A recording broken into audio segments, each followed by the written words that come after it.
দেখো 5th semester history general SEC A2 suggestion 2025।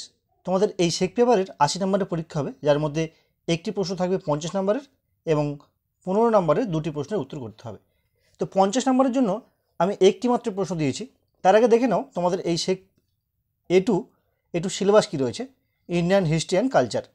তো এই সিলেবাসের উপর ভিত্তি করে তোমাদের যে পরীক্ষাটা হবে সেক্ষেত্রে 50 নম্বরের কিন্তু তোমাদের একটি প্রশ্ন থাকবে। তোমরা বিগত বছরের প্রশ্নপত্র দেখলে বুঝতে পারবে যে একটি প্রশ্ন থাকবে, তোমাদেরকে একটি প্রশ্নের উত্তর করতে হবে। সেই একটি প্রশ্নের জন্য আমি যে প্রশ্নটা দিয়েছি দেখে নাও, সম্প্রতি তোমার দেখা যে কোনো একটি মেলা বা উৎসব সম্পর্কে একটি প্রতিবেদন লেখো। দেখো এই যে প্রশ্নটি রয়েছে, এই একটি প্রশ্ন করে গেলেই কিন্তু তোমরা একটি প্রশ্নই কমন পেয়ে যাবে। অর্থাৎ তোমরা এই একটি প্রশ্ন করে গেলে দেখো 50 নম্বর কিন্তু তোমাদের হাতের মুঠোয়। এই প্রসঙ্গে বলি, এই যে প্রশ্নটা দিলাম, সম্প্রতি তোমার দেখা একটি মেলা বা উৎসব সম্পর্কে একটি প্রতিবেদন লেখো, এই প্রশ্নের উত্তর ঠিক কেমনভাবে লিখতে হবে বা কী লিখতে হবে তার কিন্তু একটি নমুনা উত্তর আমি কিন্তু অলরেডি আপলোড করে দিয়েছি। তোমরা সেটি দেখে নিতে পারো, যার লিঙ্ক দেওয়া রইল এই ভিডিওর ডিসক্রিপশন বক্সে। তো এই গেল 50 নম্বরের একটি প্রশ্ন। এবার দেখে নেব 15 নম্বরের গুরুত্বপূর্ণ প্রশ্নগুলি। দেখো 15 নম্বরের জন্য যে প্রশ্নগুলি এবছরের অত্যন্ত গুরুত্বপূর্ণ সেগুলো দেখে নাও। প্রথম প্রশ্ন দেখো, ঐতিহাসিক পর্যটন কিভাবে জাতীয় চেতনার অনুপ্রেরণা হয়ে ওঠে। তো এই প্রশ্নটি এবছরের জন্য অত্যন্ত গুরুত্বপূর্ণ একটি প্রশ্ন, তাই সবার উপরে রেখেছি এই প্রশ্নটি। দেখো দ্বিতীয় প্রশ্ন, মেলা কিভাবে সমাজে সংযোগ সাধনের মাধ্যম হিসাবে কাজ করে। এটি দ্বিতীয় গুরুত্বপূর্ণ প্রশ্ন। 3 নম্বর প্রশ্ন দেখো, তোমাদের সুবিধার জন্য আমি বাংলা এবং ইংলিশ দুটোই ভার্সনে দিয়েছি যাদের সুবিধা হয়। দেখো 3 নম্বর প্রশ্ন, প্রাকৃতিক সম্পদের উপযুক্ত ব্যবহার বলতে কি বোঝো। এটি 3 নম্বর প্রশ্ন।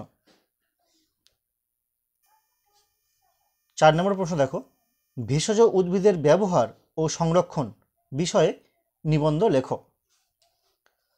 5 নম্বর প্রশ্ন দেখো, যে কোনো একটি ঐতিহ্যশালী স্মারক সম্পর্কে একটি প্রবন্ধ লেখো। এক্ষেত্রে তোমরা হেরিটেজ মনুমেন্ট অর্থাৎ তাজমহল কিংবা ভিক্টোরিয়া তোমরা লিখতে পারো, বা লালকেল্লা, এই টাইপের কোনো স্তম্ভ বা মনুমেন্ট সেই সম্পর্কে তোমাদেরকে লিখতে হবে। তো এই প্রশ্নের উত্তর কিন্তু আমি অলরেডি আপলোড করে দিয়েছি। দেখো শেষ প্রশ্ন, ভারতীয় নারী অগ্রগতির পথে প্রতিবন্ধকতা সম্পর্কে একটি প্রবন্ধ লেখো। এই প্রশ্ন প্রসঙ্গে বলি, দেখো তোমরা যদি বিগত 3 বছরের প্রশ্নপত্র ফলো করো 2021, 22 এবং 23, তাহলে দেখবে এই নারী সম্পর্কিত একটি প্রশ্ন কিন্তু প্রতি বছর আসছে। তাই তোমাদেরকে বলবো এই প্রশ্নটা তোমরা কিন্তু অবশ্যই করো, কারণ এটি শেষে হতে পারে কিন্তু প্রশ্নটি অত্যন্ত গুরুত্বপূর্ণ প্রশ্ন, কারণ এই নারী সম্পর্কিত প্রতিটা বছরে একটি করে প্রশ্ন আসছে। তো এই ছিল আজকের ভিডিওর বিষয়বস্তু।